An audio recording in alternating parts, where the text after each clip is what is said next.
Hello everyone, मैं Singh Ashutosh Sharma. Welcome to my YouTube channel. दोस्तों, स्वागत है आप सभी का एक बार फिर से मेरे यूट्यूब चैनल पे। आज के सेकेंड लेक्चर में कैश बजट सीरीज में, ठीक है। लेक्चर 1 हमने स्टडी किया है, जिसका लिंक आपको डिस्क्रिप्शन में मिल जाएगा। नोट्स के लिंक आपको डिस्क्रिप्शन में मिल जाएंगे, ठीक है। आप सेकेंड लेक्चर पे अगर आप आ रहे हो तो आई रिक्वेस्ट, सबसे पहले आप फर्स्ट लेक्चर देखो, फर्स्ट लेक्चर को अंडरस्टैंड करो, उसके बाद आप सेकेंड लेक्चर पे डायरेक्टली आ जाओ, क्योंकि आज के लेक्चर में हम सिर्फ क्वेश्चन सॉल्व करेंगे, अलग अलग तरह के एडजस्टमेंट्स को सॉल्व करेंगे, ठीक है। तो आई रिक्वेस्ट कि आप सबसे पहले लेक्चर 1 के सीरीज को देखो, उसको क्वेश्चन को अंडरस्टैंड करो। छोटे से क्वेश्चन है, किस तरह से कैश प्रिपेयर करते हैं हम लोग, क्या फाइंड करते हैं, किस पैटर्न में फाइंड करते हैं, आपको वो अंडरस्टैंड करना है। फिर आप सेकंड लेक्चर्स पे आ जाओ। अभी तक आपने लेक्चर्स को सब्सक्राइब नहीं किया है तो आप प्लीज सब्सक्राइब कर लो, ठीक है। तो आज के लेक्चर्स में ज्यादा कुछ डिस्कशन नहीं करेंगे, सिर्फ अलग अलग पैटर्न्स के क्वेश्चंस को और अलग अलग पैटर्न के जो एडजस्टमेंट्स उसको सॉल्व करेंगे कैश बजट की प्रिपरेशन में। फॉर्मेटिंग ऑलरेडी डिस्कशन हो चुका है हमारा लेक्चर 1 में, तो प्लीज लेक्चर 1 की सीरीज को देखो, तब आपको लेक्चर 2 समझेगा। अदरवाइज आपके दिमाग के ऊपर जा सकता है, तो फिर थोड़े बहुत कर सकते हो एडजस्टमेंट, बातें भी देख सकते हो, आपके जैसे टाइम है। तो विदाउट वेस्टिंग टाइम हम लोग आज कंटिन्यू करते हैं लेक्चर 2 को लेक्चर 1 के बेसिस पे, ठीक है। तो एक बात याद रखो, कैश बजट में हमें फॉर्मेटिंग, छोटा सा फॉर्मेटिंग है, सिंपल सा फॉर्मेटिंग है। ओपनिंग कैश, रिसिप्ट्स को क्या करना है, ऐड करना है, और पेमेंट्स को क्या करना है, लेस करना है। हमको मिलेगा क्लोजिंग कैश। ये सिंपल सा छोटा सा फॉर्मेट है, ठीक है। मतलब हमें जो कैश बजट सॉल्व करना है उसमें कौन सा मेथड यूज करना है, रिसिप्ट्स एंड पेमेंट मेथड। यहाँ पे सिर्फ और सिर्फ कैश के रिसिप्ट्स होंगे और कैश के पेमेंट होंगे। हमें इसी मेथड्स को यूज करके पूरे के पूरे कैश बजट को प्रिपेयर करना है। कैश बजट क्यों प्रिपेयर करते हैं, तो फाइंड आउट थी कि उस मंथ में कितना कैश हमारे पास बचा हुआ है, या आगे आने वाले मंथ में हमारे पास कितना कैश बचेगा। इस तरह से एक एस्टिमेटेड कैश हम लोग फाइंड करते हैं, ठीक है। अगर एक्चुअल डेटा है तो एक्चुअल कैश फाइंड करेंगे, एस्टिमेटेड डेटा तो एस्टिमेटेड कैश फाइंड करेंगे on the basis of receipt and payment, ठीक है। सो ज्यादा टाइम वेस्ट नहीं करेंगे, कम से कम टाइम में हमें कैश बजट को सॉल्व करना है। सो स्क्रीन पे ये रहा आपके पास second question of this PDF. नहीं है तो लिंक में अवेलेबल है डिस्क्रिप्शन में, आप वहां से डाउनलोड कर सकते हो, अदरवाइज स्क्रीन पे दिखता रहेगा, ठीक है। पूरे के पूरे पीडीएफ में आपको नोट्स मिल जाएंगे, अलग अलग तरह के मेथड्स ऑफ कैश बजट के बारे में, वहां से आप अदर स्टडीज कर सकते हो। Clear? So start with the next second question of this PDF. Prepare the cash budget of Sunil Gavaskar limited, SG limited, ठीक है। सेकेंड क्वेश्चन सॉल्व करना है एसजी लिमिटेड का, सुनील गावस्कर लिमिटेड, ठीक है। कैश बजट सॉल्व करने से पहले आपको कुछ चीजें ध्यान देनी होंगी, जैसे कि मैं लास्ट टाइम भी बताया था आपको कि बजट सॉल्व करना है तो बजट में दिए हुए हर एक कॉलम, हर एक इंफॉर्मेशन को आपको ध्यान से स्टडी करना है कि कौन सी चीजें रिसिप्ट में आएंगी, कौन सी चीजें पेमेंट में आएंगी, ठीक है। तो for the month of April May June, यहाँ पे स्टार्टिंग में बोल दिया prepare a cash budget of Sunil Gavaskar limited for the month of April May and June. 3 महीने का अपने को कैश बजट बनाने का है, ठीक है। तो बाकी का मंथ में दिया रहेगा, देखते हैं। मंथ में आपको जनवरी से दिया है, जनवरी फरवरी मार्च अप्रैल मई जून, यहाँ से आपको दिया हुआ है जून तक का, और आपको बनाने के लिए बोला है कि अप्रैल मई जून, मतलब एक्चुअल कैश बताओ कि आपका कैश कितना बचेगा, अप्रैल में कितना क्लोजिंग रहेगा, मई का कितना क्लोजिंग रहेगा, जून का कितना क्लोजिंग रहेगा। फिर आपको 4 अलग अलग कॉलम्स दिए हुए हैं, सेल्स दिया है, परचेज दिया है, वेजेस दिया है, एक्सपेंसेस दिए हैं। फर्स्ट सबसे पहले यही नजर डालना है कि सेल्स, परचेज, वेजेस, एक्सपेंस ये कहाँ पे इंफॉर्मेशन जाएगा, ठीक है। एज लास्ट डिस्कस्ड, देख लो, एक है आपका सेल्स, एक है आपका परचेज, एक है आपका वेजेस, और एक है आपका एक्सपेंस। मुझे सिर्फ सेल्स के बारे में पता लगा, या सिर्फ सेल्स के बारे में बताओ। ये जो सेल्स का है, लास्ट टाइम डिस्कशन, सेल्स हमारा क्या होता है, इनकम होता है, मतलब ये कहाँ पे जाएगा, रिसिप्ट में जाएगा। As business we are always sell the goods, ठीक है, हम गुड्स हमेशा बेचते हैं, तो सेल्स हमारा क्या होता है, इनकम, रिसिप्ट बेसिस पे होता है, इसके लिए वो रिसिप्ट में आएगा। परचेस, वेजेस, एक्सपेंसेस ये हमें पे करना पड़ता है, वी हैव टू पे दिस। तो अगर ये पे करना पड़ता है तो पेमेंट, पेमेंट और पेमेंट, मतलब इनके ऊपर कोई भी इंफॉर्मेशन रहेगा तो कहाँ पे जाएगा, पेमेंट, और इसके ऊपर कोई भी इंफॉर्मेशन रहेगा तो रिसिप्ट। बस आपको यही करना है कि रिसिप्ट की इंफॉर्मेशन को रिसिप्ट में लिखना है, पेमेंट की इंफॉर्मेशन को पेमेंट में लिखना है। Cash comes in, cash goes out, that's it, बाकी कुछ नहीं करना। ओपनिंग में कितना कैश था, रिसिप्ट में कितना कैश आया, पेमेंट में कितना कैश गया, पर्टिकुलर मंथ वाइज जो भी रहेगा हमें क्या फाइंड करना है, क्लोजिंग कैश, कि उस मंथ में इतना क्लोजिंग बचा हुआ कैश है, जो क्लोजिंग बचेगा वो नेक्स्ट मंथ के ओपनिंग में ट्रांसफर हो जाएगा, ठीक है। तो इतना तो पता चल गया। सबसे पहले आपको ये पता लगाना है कि सेल्स, परचेज, वेजेस, एक्सपेंसेस की रिलेटेड कोई भी इंफॉर्मेशन हो तो कहाँ पे जाएगा। सेल्स से रिलेटेड इंफॉर्मेशन रिसिप्ट में, परचेज, वेजेस, एक्सपेंस से रिलेटेड कोई भी इंफॉर्मेशन पेमेंट में। ठीक है, अब मंथ तो 6 दिया, लेकिन बनाना अपने को अप्रैल मई जून का है। अप्रैल मई जून का ही डेटा अपने को यूज करके बनाने का है। ठीक है, इन्फॉर्मेशन बहुत लंबा चौड़ा इन्फॉर्मेशन लग रहा है। एडिशनल इन्फॉर्मेशन देखो बहुत एच तक दिया हुआ है, तो घबराने की जरूरत नहीं है। हर एक इन्फॉर्मेशन थोड़ा सा सिंपल है, थोड़ा सा, कुछ इन्फॉर्मेशन ट्रिकी रहेगा, कुछ इन्फॉर्मेशन बहुत ही सिंपल रहेगा। सबसे पहला इन्फॉर्मेशन बोला है 50% of purchases and sales are on cash. मतलब 50% जो परचेज है और जो सेल्स है वो कैश बेसिस पे है। मतलब 50% उधारी हुआ पे, मतलब क्रेडिट बेसिस, आधा वो कैश पे, आधा क्रेडिट पे। ठीक है, जिस मंथ कैश सेल्स होता है उसी मंथ में हम लोग ट्रांजेक्शन रिकॉर्ड करते हैं। मतलब आज के आज कैश सेल्स हुआ तो आज के आज ही हम लोग रिकॉर्ड करेंगे। ठीक है, तो कैश ऑलवेज सेम मंथ में होता है। बाकी का जो 50% उधारी है उसको रिकवरी होगा तो पेमेंट होगा, अगर परचेज रहेगा तो पेमेंट करना पड़ेगा, सेल्स रहेगा तो रिकवरी करेंगे। ठीक है, मतलब एक कलेक्शन फ्रॉम डेटर्स होगा और एक पेमेंट टू क्रेडिटर्स होगा। तो अब वो जो 50% उधारी बाकी है उसके बारे में कुछ इंफॉर्मेशन देगा, नहीं देगा ऐसा हो नहीं सकता, देगा। ठीक है, तो एक तो पता चल गया कि 50% जो परचेज है और 50% जो सेल्स है वो कैश बेसिस पे होने वाला है। ठीक है, मतलब अप्रैल का अप्रैल में, मई का मई में, जून का जून में। ठीक है, ये सब सेम मंथ पे होने वाला है। 50-50%। अब जो 50% बच गया उसका क्या, नेक्स्ट बोला है एवरेज कलेक्शन पीरियड। ये जो कलेक्शन पीरियड है ये क्या है, ये डेटर से रिलेटेड है, मतलब सेल से रिलेटेड है। उसने क्या बोला है, हाफ मंथ। इसका मतलब क्या है, थोड़ा ट्रिकी लग रहा है। ठीक है, लास्ट में देखते हैं इसको। मतलब बता देता हूं कि half month average collection period, मतलब आधा इस महीने मिलेगा, आधा अगले महीने मिलेगा। मतलब पूरे एक महीने में आधा जो बचा हुआ है, आधा मंथ का कलेक्शन है, मतलब जो आधा अमाउंट रहेगा वो इस महीने मिलेगा, आधा अमाउंट जो रहेगा वो नेक्स्ट महीने मिलेगा। ठीक है, and second statement start, credit purchase are paid off regularly after 1 month. Credit purchase जो बाकी का उधारी परचेज किया है उसको आपको रेगुलरली पे करना, वो भी एक महीने के बाद। मतलब इस महीने का आधा, सॉरी इस महीने का पूरा अमाउंट नेक्स्ट मंथ में जाएगा। ठीक है, क्रेडिट परचेज वाला आइटम। ठीक है, वो नेक्स्ट मंथ होने वाला है, इतना तो बोल दिया है। तो ये बी वाला है तो ट्रिकी है, उसको देखेंगे डायग्राम बना के। सी में क्या बोला है, the time leg in payment of wages. Wages की कॉलम में जाओ और वेजेस को देखो। अरे ठीक है, वेजेस में कोई भी इंफॉर्मेशन रहेगा तो क्या होगा, पेमेंट में जाएगा। तो क्या बोला है, टाइम लेग इन पेमेंट। नहीं समझ में आया तो देख लो, पेमेंट बारे में बोला है। तो time leg in payment of wages is 1 month. Wages को पे करने के लिए एक महीने का टाइम लगता है। तो ठीक है, इस महीने का पेमेंट अगले महीने, अगले महीने का पेमेंट नेक्स्ट महीने, उसके अगले महीने का पेमेंट नेक्स्ट मंथ, मतलब इस महीने का पेमेंट अगले महीने। इसका मतलब हमको अप्रैल बनाना है, तो अप्रैल का पेमेंट मई में, मई का पेमेंट जून में, जून का पेमेंट जुलाई में। तो अप्रैल मंथ में किसका पेमेंट आएगा, उसके प्रीवियस वाले का इसमें आएगा। ठीक है, वो भी देख लेंगे। Rent of ₹1000 payable every month. हर महीने 1000 रेंट भरना पड़ता है, भरना पड़ता है तो पेमेंट आएगा। रिसिप्ट तो होगा नहीं, तो हर महीने एक 1000 हो गया। डिविडेंड रिसीव्ड, रिसीव्ड कहां पे आएगा, रिसिप्ट साइड में आएगा। मई में मिला 36,000, तो अप्रैल और जून को छोड़ के सीधा मई में लिखना 36,000।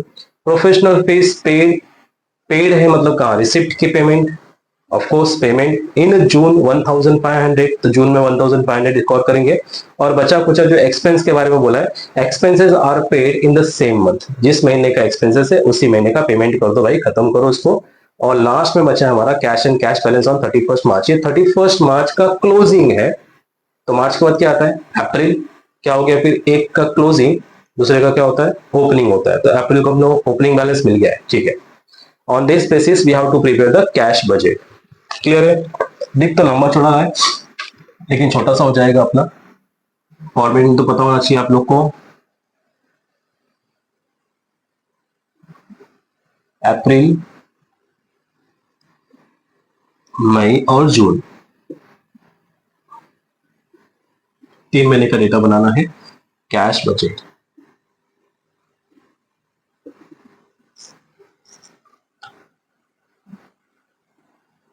पर्टिकुलर। ठीक है, स्टार्टिंग किससे होती है, स्टार्टिंग होती है ओपनिंग कैश। ये है ना आपका, यही फॉर्मेट है, ओपनिंग कैश, रिसीट, पेमेंट और क्लोजिंग। ठीक है, फिर आएगा आपका रिसिप्ट। रिसिप्ट को अंडरलाइन करके कुछ लाइन छोड़ देते हैं। रिसिप्ट में हमको आई थिंक डोंट नो कि हमको ज्यादा ट्रांजेक्शन है, हार्डली 3-4 नाम ही रहेगा आपके पास, तो ज्यादा लाइन छोड़ने की जरूरत नहीं है। ठीक है, टोटल रिसिप्ट,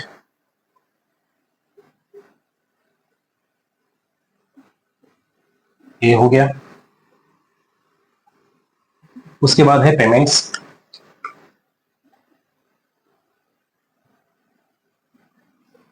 पेमेंट्स में कुछ ज्यादा नाम है, तो टोटल पेमेंट हो गया।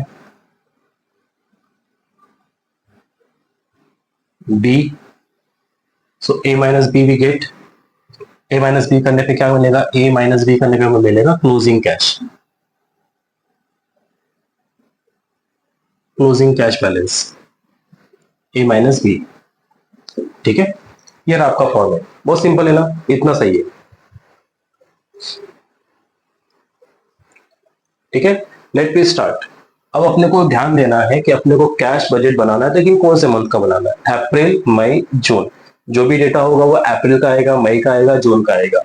जब भी हाफ मंथ नेक्स्ट मंथ बोला तो उस पर थोड़ा सा ध्यान रखना है कि हाफ मंथ का मतलब अगर हम अप्रैल से हैं तो मई में जा सकता है, लेकिन अप्रैल के पहले भी अगर कुछ मंथ दिया रहेगा, ऐसा तो फुकट में कुछ देगा नहीं, कुछ इन्फॉर्मेशन ऐसा तो देगा नहीं कि भाई पहले का डेटा यूज नहीं करने का, ऐसा नहीं है। अप्रैल के पहले का अगर कुछ मंथ दिया रहेगा ना, तो डेफिनेटली अप्रैल में भी वो ट्रांजेक्शन आएगा। जैसे अप्रैल का आधा मई में जाएगा या अप्रैल का पूरा पेमेंट मई में जाएगा, तो उसी तरह से अप्रैल में किसी और का पेमेंट भी आएगा, मार्च का आ सकता है या उसके पहले का आ सकता है। ये चीजें पे ज्यादा फोकस करने का, कोई भी चीजें विदाउट इंफॉर्मेशन ऐसा नहीं हो। ठीक है, ऐसा नहीं होता है, कभी ना कभी यूज होती है।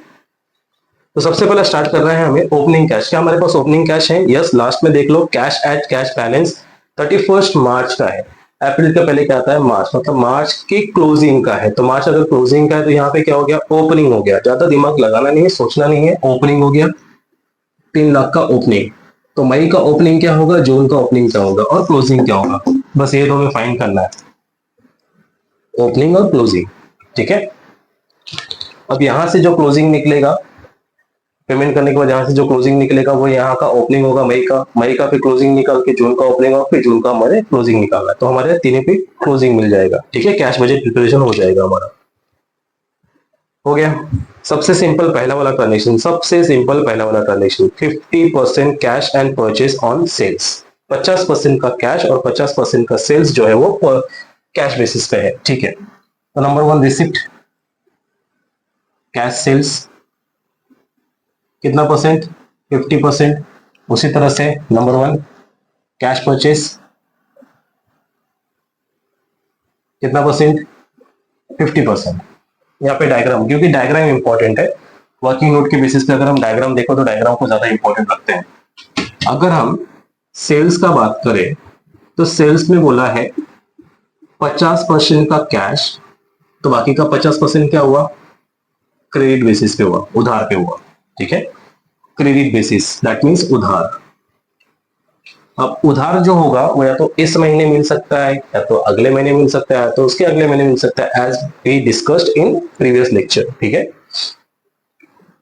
उसी तरह से नंबर 2 जो परचेज का बोला है, सेम बोला है, परचेज का भी क्या बोला है? 50% कैश बेसिस पे है, बाकी का 50% क्रेडिट बेसिस पे है, उधारी बेसिस पे है। ठीक है, अब एक बात रखो, जब भी कैश ट्रांजेक्शन होता है वो सेम मंथ में होता है। कौन से मंथ में? Same month. हम ऐसा नहीं बोल सकते कि आज कैश रोकड़ा जो मिला उसको अगले महीने रिकॉर्ड करेंगे, अगले दिन रिकॉर्ड करेंगे, ऐसा कुछ नहीं होता। इतना तो कॉमन सेंस आपको पता ही होगा, जब भी कैश का ट्रांजेक्शन होता है वो उसी दिन या उसी मंथ में रिकॉर्ड होता है। ठीक है, अब देखो यहाँ पे हमारा जो क्वेश्चन है वो मंथ वाइज है, तो हम ऐसा नहीं बोलेंगे कि आज का रिकॉर्ड किया हम कल रिकॉर्ड कर सकते हैं, ऐसा नहीं है। एज पर द रिकॉर्डिंग, अगर आज का है, आज का जो भी हमारा डेट चल रहा होगा, ठीक है, अप्रैल का चल रहा है, तो अप्रैल के मंथ में ही रिकॉर्ड करेंगे, या जिस दिन का उसी दिन का रिकॉर्ड करेंगे। कैश बजट जो है वो डे वाइज भी बनता है, मंथ वाइज भी बनता है, वीक वाइज भी बनता है, क्वार्टरली वाइज भी बनता है, जैसा आपको बनाना हो या जैसा कंपनी का रिक्वायरमेंट हो उस तरह से आपको बनाना पड़ेगा। बट हम पूरा मंथ लेके चलते हैं, इसके लिए हम बोलते हैं कि 50% सेम मंथ में हम लोग रिकॉर्ड करेंगे। 50% सेम मंथ, तो उसी तरह से कैश का जो परचेज रहेगा वो भी किसमें रहेगा? Same month. तो एक बात याद रखो या फिर फटाफट कैलकुलेट कर लो, जिस मंथ का है उस मंथ का पहले तो कैश सेल्स या कैश परचेज निकालो। अप्रैल का कैश परचेज, मई का कैश, सॉरी, अप्रैल का कैश सेल्स, मई का कैश सेल्स और जून का कैश सेल्स निकालो। जैसा सेल्स है वैसा कैलकुलेशन। तो सेल्स कितना है? कैलकुलेटर लगेगा आप लोग को। अप्रैल का सेल्स है 1,80,000, 1,80,000 का हाफ, डायरेक्टली 1,80,000 का हाफ कितना होता है? 1,80,000 का हाफ, सीधा सीधा अप्रैल का ट्रांजेक्शन देखे होगे आप लोग ने। ठीक है, 1,80,000 का हाफ कितना होगा? 90,000। अप्रैल का 90,000। मई का कितना अमाउंट है? 1,70,000। 1,70,000 का हाफ कितना होता है? 170, 160, 60, 80, 86, 85। 85,000 का हाफ 8 8 16 17, ठीक है। उसके बाद है 1,60,000, जून का 1,60,000 है, मतलब 80,000। ये हो गया cash sales. I don't think आपको कैलकुलेट करके बताने की जरूरत है, ठीक है। अप्रैल लिखना है, अप्रैल में है 1,80,000 और 1,80,000 को 50-50% में डिवाइड करना है, तो 50% हो गया अप्रैल, मतलब सेम मंथ अप्रैल। मई लिखेंगे तो मई, जून लिखेंगे तो जून, ठीक है। इतना तो कॉमन से आपको पता है। इसके लिए जो मैंने पहले लेक्चर्स में आपको सॉल्व करके दिखा दिया, यहाँ पे थोड़ा एडवांस लेवल में बढ़ेंगे। कब तक वो गधा मुजरी करते बैठेंगे कि नहीं, इसका मतलब और इन डिटेल बताओ, ठीक है। Is a common sense. उसके बाद purchase, cash purchase same month, मतलब जिस महीने का परचेज है उसका आधा रिकॉर्ड करना है। जिस महीने का परचेज है, तो अप्रैल मंथ का परचेज कितना है? 1,00,000। 1,00,000 का आधा कितना होता है? 50,000, 50,000। मई का परचेज कितना है? 90,000 है, तो 90,000 का हाफ 40,000, 45,000। और 70,000 है तो उसका 35,000। ये हो गया कैश परचेज, ठीक है।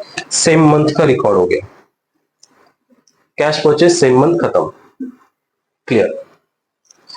एडजस्टमेंट नंबर 2 डिफिकल्ट है, बाद में करते हैं। जो सिंपल है उसको पहले कर लेते हैं, ठीक है। मांगता तो नोट्स करके रखते हैं। बी क्या बोला है? Average collection period of the company is half month, मतलब average collection period half month. Half month किसका? ये सेल्स है, तो इसको हम लोग कलेक्शन बोलेंगे, ठीक है। ये परचेज है, तो इसको हम लोग पेमेंट बोलेंगे। जो कलेक्शन है वो हाफ मंथ, ये तो हो गया ना, इसका आधा जो भी है हाफ मंथ का होगा। हाफ मंथ इधर तो हाफ मंथ इधर। अभी हाफ मंथ बोला तो मतलब क्या? आधा इस महीने में, आधा नेक्स्ट महीने में। सेम, मतलब यहां पे होगा सेम मंथ और यहां पे होगा नेक्स्ट मंथ, ठीक है। तो कलेक्शन पीरियड यहाँ पे दो तरह का निकला। 50% की जो उधार बाकी है उसका उधार आधा सेम मंथ में कलेक्ट होगा और आधा नेक्स्ट मंथ में कलेक्ट होगा। तो यहाँ पे हम लोग कलेक्शंस में ऐसे दिखाएंगे। नंबर 2, कलेक्शन हाफ मंथ, मतलब सेम मंथ में आएगा, ऐसे हम लिख देता हूं शॉर्ट में, सेम मंथ। और number 3, collection from debtor half next month, ठीक है। Collection from debtor same month, collection from debtor next month, मतलब आधा जो बचा है वो इसी महीने में आएगा और आधा जो बचा है वो नेक्स्ट महीने में आएगा, ठीक है। उसके बाद क्या बोला है? Credit purchase are paid off 1 month after, ठीक है, रेगुलरली, एक महीने के बाद। ये तो हो गया। यहां पे जो बोला है 50% का तो उधार बाकी है जो हमें पे करना है। परचेस तो हो गया, ये उधार जो हमें पेमेंट करना है वो नेक्स्ट मंथ पेमेंट करना है। इसका मतलब अगर ये अप्रैल हुआ तो ये अप्रैल होगा, ये क्या होगा? मई होगा। अंडरस्टूड? आधा इधर आ गया, आधा मई में। क्लियर?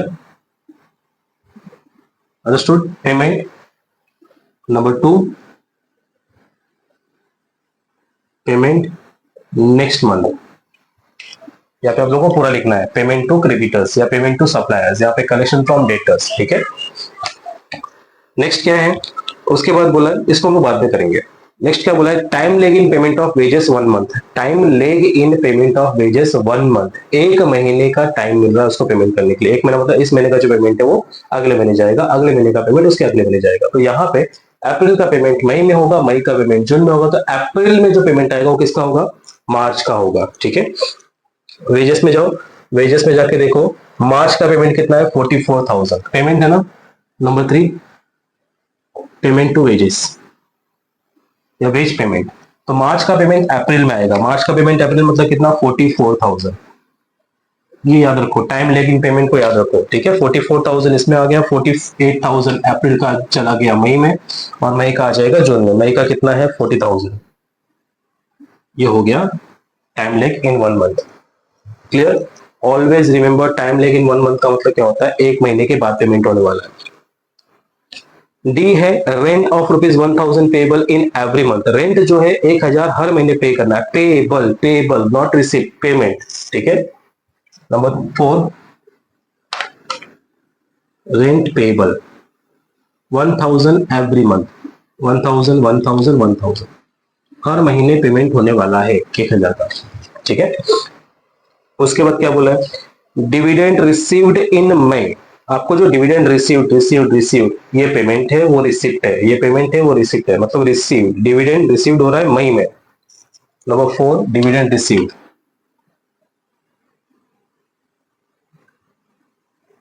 कौन से महीने में, अप्रैल में नहीं, मई में। कितना अमाउंट, 36,000 का मई में रिसिप्ट हो रहा है, तो सिर्फ मई में रिकॉर्ड आएगा, ना अप्रैल में ना जून में। Professional fees paid, paid paid paid, not receipt, payment. Professional fees payment हो रहा है जून में। नंबर 5,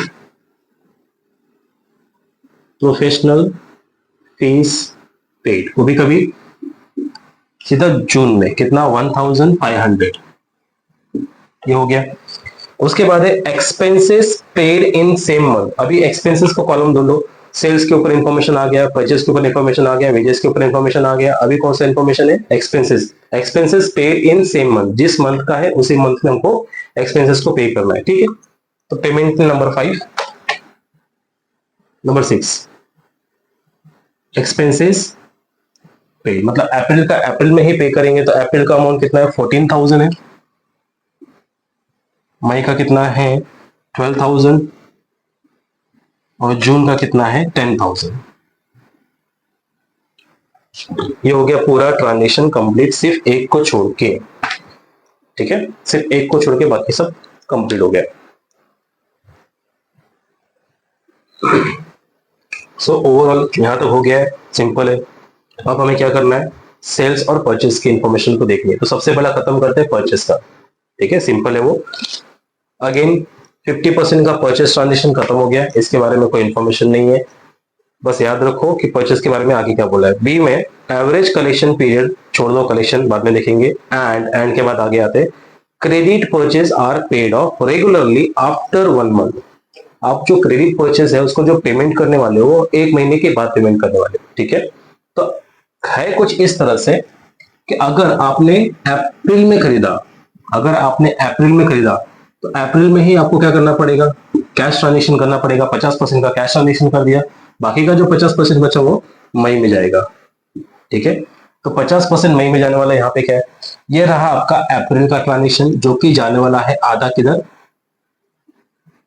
मई में, बराबर। ये रहा आपका मई का ट्रांजेक्शन, आधा इधर, तो आधा नेक्स्ट मंथ 45,000। अब 35,000 तो नेक्स्ट आने वाला है जुलाई में, लेकिन जुलाई का तो है ही नहीं। अब बच गया यहाँ पे, क्या सर यहाँ पे आएगा, हाँ आएगा। ये दिख रहा है आपको 1,00,000, ये 90,000 हो गया। ठीक है, 90,000 में 45,000 cash transaction, 45,000 next month payment. 1,00,000 में 50,000 कैश ट्रांजेक्शन, 50,000 नेक्स्ट मंथ में। तो यहाँ पे आएगा कि नहीं आएगा वो डिपेंड करता है आपके प्रीवियस डेटा पे। क्या आपको मार्च का कोई इंफॉर्मेशन दिया है, या मार्च का कोई कॉलम दिया है, या मार्च का कोई मंथ का इंफॉर्मेशन दिया है? हाँ दिया है ना, हमारे पास जनवरी से डेटा दिया है। तो इसका मतलब मार्च का 50% कैश ट्रांजेक्शन छोड़ के बाकी का 50% कहां पे आने वाला है, अप्रैल में। समझा, मार्च का 50% का कैश सेम मंथ में हो गया, तो बचा कुछ जो 50% है वो कहां पे आने वाला है पेमेंट करने के लिए, अप्रैल में। तो मार्च में कितना अमाउंट है परचेस का, मार्च में है 84,000, और 84,000 को अगर आप डिवाइड करोगे, 84,000 को डिवाइड करोगे तो आपका आएगा 42,000। ठीक है, तो मार्च का 42,000, क्योंकि अगर यहाँ पे आपने देखा कि मार्च चाहिए, तो मार्च का 50% कैश ट्रांजेक्शन आपका मार्च में ही चला जाएगा, बाकी का जो बचेगा वो कहां पे आएगा, अप्रैल में आएगा। कुछ नहीं करना है, मार्च का टोटल अमाउंट को 50% हटा देना है, बाकी का 50% कहां लिखना है, अप्रैल में लिखना है। तो 84,000 का हाफ कितना आएगा, 42,000। इसका मतलब यहाँ पे अमाउंट कितना आएगा, 42,000। ठीक है, वर्डिंग्स पे जाओ, ध्यान से सुनो और उसको कैलकुलेट करो। मार्च का 50% हटा दो, कैश ट्रांजेक्शन है, बाकी का 50% अप्रैल में लिखना है, अप्रैल का 50% मई में लिखना है, मई का 50% जून में लिखना है, जून का 50% जुलाई, जो कि है नहीं। ठीक है, पेमेंट पूरा हो गया, सेल्स की तरफ बढ़ते हैं। सेल्स का भी ध्यान से सुनो। Average collection period of the company is half month. आधा कलेक्शन अभी इस महीने में करना है, आधा कलेक्शन नेक्स्ट महीने में करना है। ठीक है, किसका आधा? किसका आधा? पूरे सेल्स का 50% तो कैश हो गया, पूरे सेल्स का 50% कैश हो गया, उसका रिकॉर्ड हो गया सेम मंथ में। बाकी का जो 50% बचा है उसका आधा इस महीने में रिकॉर्ड करेंगे, इस महीने में कलेक्ट करेंगे, और आधा नेक्स्ट महीने में कलेक्ट करेंगे। समझा? I am not talking about the cash transaction, I am talking about the उधार। जो उधारी हमारा बच गया है, हो सकता है हमने स्टार्टिंग में किया हो, तो उधारी का जो आधा पैसा है वो इसी महीने में कलेक्ट होगा, और आधा जो है वो नेक्स्ट मंथ में कलेक्ट होगा। Half same month, half next month. ठीक है, किसका हाफ? किसका हाफ? अगर हम यहाँ पे अप्रैल लिखते हैं तो ये अप्रैल हुआ सेम मंथ, यहां भी सेम मंथ है तो क्या होगा? अप्रैल होगा। यहाँ पे क्या है? मई आ जाएगा, नेक्स्ट मंथ। ठीक है, आधे का आधा, सॉरी 100% का आधा हट गया, तो आधे का आधा 50-50%, 50-50%। ठीक है, हाफ हाफ परसेंट। ठीक है, किसका? पूरे अमाउंट का 50% का 50%। यहां पे नहीं जाना है, सीधा डायग्राम से इधर आना। सेल्स जो भी है उसका 50% निकालोगे, उसका हाफ करोगे, उसका हाफ करोगे। ठीक है, जो हाफ करोगे वो सेम मंथ में रिकॉर्ड करोगे, और जो बाकी का हाफ है वो नेक्स्ट मंथ में आएगा। क्लियर? तो देखते हैं हमारे पास अप्रैल का सेल्स कितना था। अप्रैल का सेल्स था आपका 1,80,000 का। ठीक है, 1,80,000।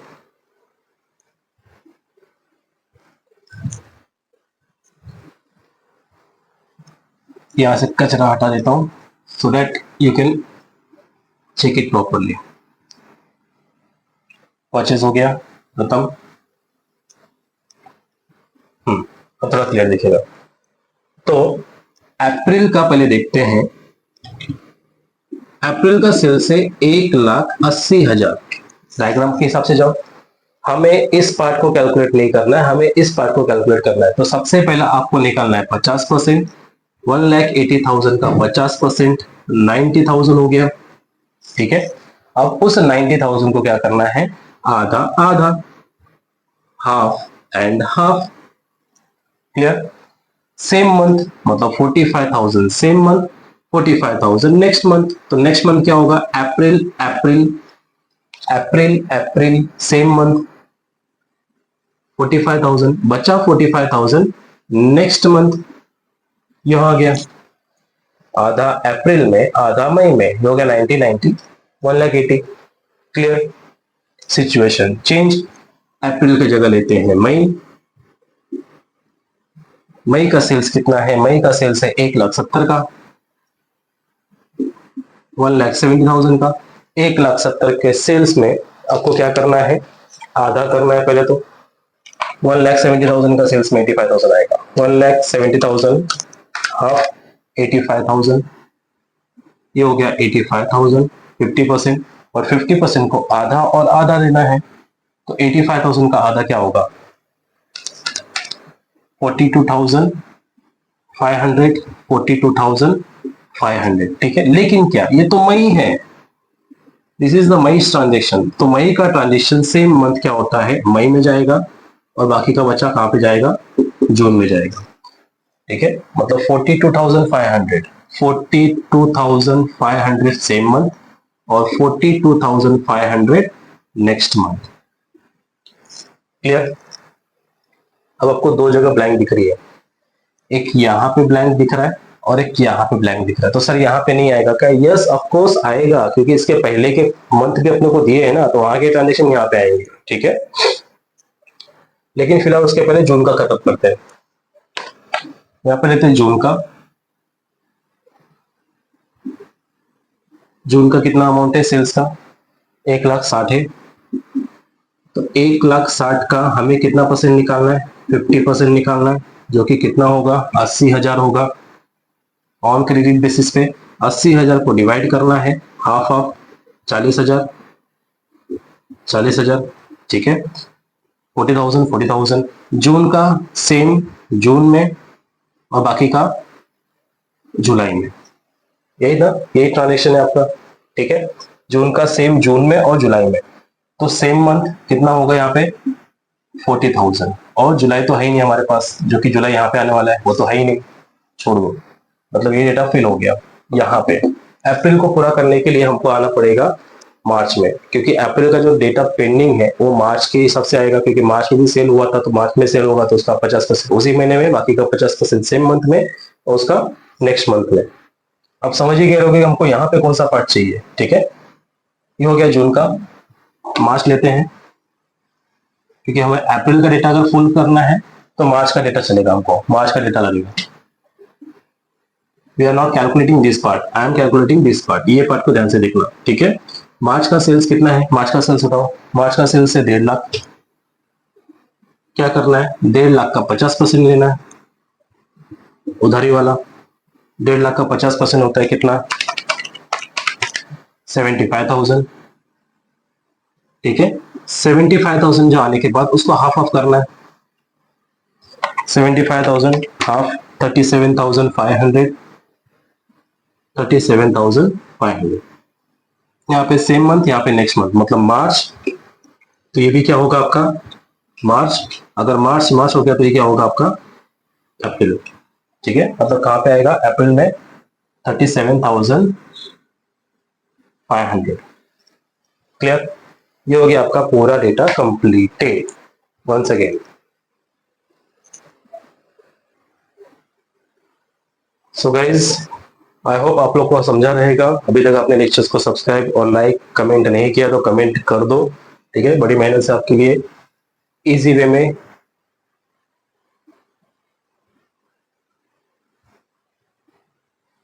कॉन्सेप्ट हो रहा है। क्लियर, अब हमको क्या करना है, अभी हमें करना है कैलकुलेशन, सिर्फ प्लस माइनस करना है। तो प्रीवियस लेक्चर्स में और आज के लेक्चर्स में हमने क्या कवर किया, प्रीवियस लेक्चर्स में हमने फॉर्मेट्स देखे थे, सिंपल क्वेश्चंस देखे थे। इस क्वेश्चन में आपको थोड़ा एडिशनल एडजस्टमेंट लेके आ गया टाइम लेग का।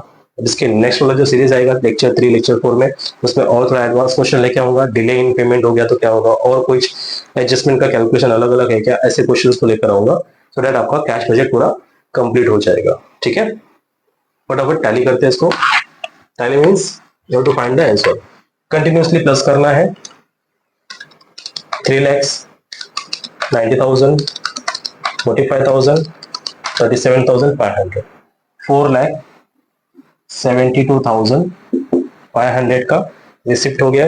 पेमेंट 50,000, 42,000, 44,000, 1,000, 14,000, 1,51,000।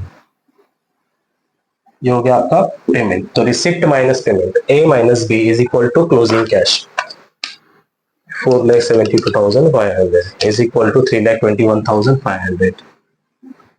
प्लस माइनस बराबर करो, अगर कहीं मेरा गलत हो गया तो यू कैन करेक्ट इट। ठीक है, 3,21,500 क्लोजिंग, नेक्स्ट मंथ का ओपनिंग 3,21,500, ये हमको मिल गया। अब कंटिन्यू प्लस करना रिसिप्ट के लिए, plus 85,000 plus 42,500 plus 45,000 plus 36,000, 5,30,000। Total receipt 5,30,000. Total payment you have to find 45,000 plus 50,000 plus 48,000 plus 1,000 plus 12,000, 1,56,000 minus करना है 5,30,000 में से 3,74,000। 3,74,000 आपका आएगा ओपनिंग। तो पता ही चल गया रहेगा अब आपको क्या करना है, प्लस और माइनस। ठीक है, last plus 80,000 plus 40,000 plus 42,500, 5,36,500।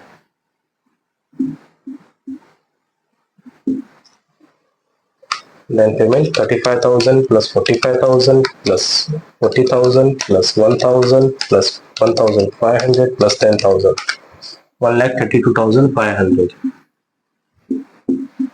minus 536, 4,03,500। Plus minus बराबर देख लो, कहीं कुछ जोड़ झपाटा तो नहीं हुआ है क्या? डिफरेंस